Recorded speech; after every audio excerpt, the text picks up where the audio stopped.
ಹಿಂದೆ ಕೂಡ ಬಹಳಷ್ಟು ಕಡೆ ಇಂಥದ್ದು ಆದಂತ ಸಂದರ್ಭದಲ್ಲಿ ಮಂಗಳೂರಿನಲ್ಲಿ, ಬೆಳಗಾಮಲ್ಲಿ ಇಲ್ಲೆಲ್ಲ ಆದಾಗ ಅಧಿಕಾರಿಗಳನ್ನ ಕೆಲವರನ್ನ ಸಸ್ಪೆಂಡ್ ಮಾಡಿ ಅವ್ರ ಮೇಲೆ ಕ್ರಮನೂ ಕೂಡ ತಗೊಂಡಿದ್ದೇವೆ. ಆದ್ರೆ ಇಲ್ಲಿ ಪದೇ ಪದೇ ಈಗ ಆಗ್ತಾ ಇದೆ ಅಂತ ಹೇಳಿ ಹಿಂದೆ ಕೂಡ ಈ ರೀತಿ ಆದಂತ ಸಂದರ್ಭದಲ್ಲಿ ಕೆಲವರನ್ನ ಸಸ್ಪೆಂಡ್ ಮಾಡಿತ್ತು. ಈಗ ನಾನು ನಿನ್ನೆ ಕೂಡ ನಮ್ಮ ಯಾರು ಇನ್ಚಾರ್ಜ್ ಇದ್ದಾರೆ ದಯಾನಂದ್ ಅವರು ಅಲ್ಲಿ ADGP ಅವರನ್ನ ನಾವು ಮುಖ್ಯಸ್ಥರನ್ನಾಗಿ ಮಾಡಿದ್ವಿ. ಅವರು ನೆನ್ನೆ ಏನೋ ರಜೆ ಇದ್ದಾರೆ ಅಂತ ಇದ್ರು. ನಾನು ಮಾತಾಡಿದೆ ಅವರಿಗೆ, ಪದೇ ಪದೇ ಈ ರೀತಿ ಆಗ್ತಾ ಇದೆ, ಯಾರು ಇದಕ್ಕೆ ಹೊಣೆ ಆಗ್ತಾರೆ, ಯಾರು ಸೂಪರ್ಡೆಂಟ್ ಇದ್ದಾರೆ, ಯಾರು ಕೆಳಗಿನ ಲೆವೆಲಿನ ಅಧಿಕಾರಿಗಳಿದ್ದಾರೆ, ಅವ್ರ ಮೇಲೆ ಇಮಿಡಿಯೇಟ್ ಆಗಿ ಕ್ರಮ ತಗೊಳ್ಬೇಕು, ನನಗೆ ವರದಿಯನ್ನು ಕೊಡಬೇಕು ಅಂತ ನೆನ್ನೆ ಕೇಳಿದ್ದೇನೆ. But I will not tolerate this non sense. Enough is enough. ಯಾಕಂದ್ರೆ ಇದು ತುಂಬಾ ಈ ರೀತಿ ಆಗ್ಬಾರ್ದು. ಇದು ನಾವು ಅಲ್ಲಿ ಕೆಲವು ಸಂದರ್ಭದಲ್ಲಿ ಸ್ಟಾಫ್ ಕಡಿಮೆ ಇದ್ದಾರೆ ಅಂತ ಹೇಳ್ತಾರೆ, ಆದ್ರೆ ಇರುವಂತ ಸ್ಟಾಫ್ಸು ಸರಿಯಾಗಿ ಕೆಲಸ ಮಾಡ್ಬೇಕಲ್ವಾ? That is not an excuse. ಹಂಗಂತ ಹೇಳಿ ಸ್ಟಾಫ್ ಕಮ್ಮಿ ಇದ್ದಾರೆ ಅಂತ ಹೇಳಿ ಟಿವಿ ಕೊಟ್ಬಿಡೋದು, ಅವ್ರಿಗೆ ಮೊಬೈಲ್ ಕೊಡೋದು ಅಥವಾ ಇನ್ನೇನೋ ಕೊಡೋದು, ಇವೆಲ್ಲ ಮಾಡಿದ್ರೆ ಜೈಲ್ ಅಂತ ಅನ್ನಿಸ್ಕೊಳ್ಳೋದೇ ಇಲ್ಲ. ಅದಕ್ಕಾಗಿ ನಾನು ವರದಿ ಕೇಳಿದ್ದೇನೆ. ನಾನು ಇಮಿಡಿಯೇಟ್ ಆಗಿ ನಾನೇ ಒಂದು ಸಭೆ ಮೀಟಿಂಗ್ ತಗೊಳ್ತೀನಿ.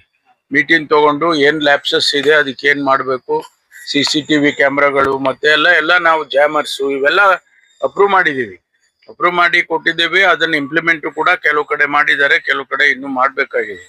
ಅದಕ್ಕೆ ಸೀರಿಯಸ್ ಆಗಿ ತಗೊಂಡು ಅದಕ್ಕೆ ಕ್ರಮ ತಗೊಳ್ಳೋದಕ್ಕೆ ನಾನು ಸಭೆಯನ್ನ ಕರೀತೇನೆ, ಅಧಿಕಾರಿಗಳ ಸಭೆ. ಎನ್ಕ್ವೈರಿಗೆ ಈಗಾಗ್ಲೇ ನನಗೆ ವರದಿ ಕೊಡಿ ಅಂತ ಹೇಳಿದ್ದೇನೆ. ಒಂದ್ ವೇಳೆ ನಮ್ಗೆ ಆ ವರದಿಯಲ್ಲಿ ಸಮಾಧಾನ ಆಗ್ಲಿಲ್ಲ ಅಂತಂದ್ರೆ ನಾನು ಬೇರೆ ಒಂದು ಸಮಿತಿಯನ್ನ ಸೆಟಪ್ ಮಾಡ್ತೇನೆ. ಒಂದು ಸಮಿತಿ, ಬೇರೆ ಬೇರೆ ಅಧಿಕಾರಿಗಳನ್ನ ಮಾಡಿ ಒಂದು ಸಮಿತಿಯನ್ನು ಸೆಟಪ್ ಮಾಡಿ ಇದಕ್ಕೆ ಇಮಿಡಿಯೇಟ್ ಆಗಿ ಕರೆಕ್ಟಿವ್ ಮೆಷರ್ಸ್ ಅನ್ನ ತಗೊಳ್ತೀವಿ. ಸರ್, ಈಗ ಒಬ್ಬರ ಕೈಯಲ್ಲಿ ಮೊಬೈಲ್ ಇದೆ ಅಂತ ಅದು ನಮ್ಗೆ ಆತಂಕ ಅಲ್ವಾ ಸರ್? ಖಂಡಿತವಾಗಿ ಯಾರ ಕೈಲೂ ಇರಬಾರ್ದು. ಜೈಲಿನಲ್ಲಿರೋರ್ ಕೈಲಿ ಯಾರ ಕೈಲೂ ಇರಬಾರ್ದು. ಬರೀ ಉಗ್ರ ಅಂತಾನೆ ಅಲ್ಲ, ಯಾರು ಕೂಡ ಮೊಬೈಲ್ ಆಗ್ಲಿ ಅಲ್ಲಿನ ಈ ತರದ್ದು ಫೆಸಿಲಿಟೀಸ್ನೆಲ್ಲ ಅವರಿಗೆ ಕೊಡೋದಾದ್ರೆ ಮತ್ತೆ ಜೈಲ್ ಅಂತ ಅನ್ನಿಸ್ಕೊಳ್ಳೋದೇ ಇಲ್ಲ. ಅದಕ್ಕೆ ನಾನು ಸೀರಿಯಸ್ ಆಗಿ ತಗೊಂಡು ಇದನ್ನ ಒಂದು ಸಮಿತಿಯನ್ನು ರಚನೆ ಮಾಡಿ, ಇಲ್ಲಿ ಯಾಕೆ ಈ ರೀತಿ ಪದೇ ಪದೇ ಇಲ್ಲಿ ಬೆಂಗಳೂರಿನಲ್ಲಾಗುತ್ತೆ, ಬೆಳಗಾಂನಲ್ಲಾಗುತ್ತೆ, ಮಂಗಳೂರಲ್ಲಾಗುತ್ತೆ, ಈ ತರ ಎಲ್ಲ ಆಗಬಾರ್ದು.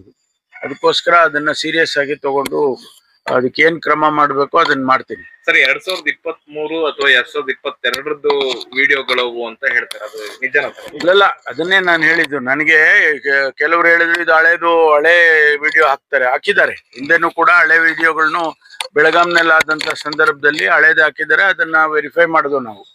ಅಂಥದ್ದು ಕೂಡ ನಡೆಯುತ್ತೆ.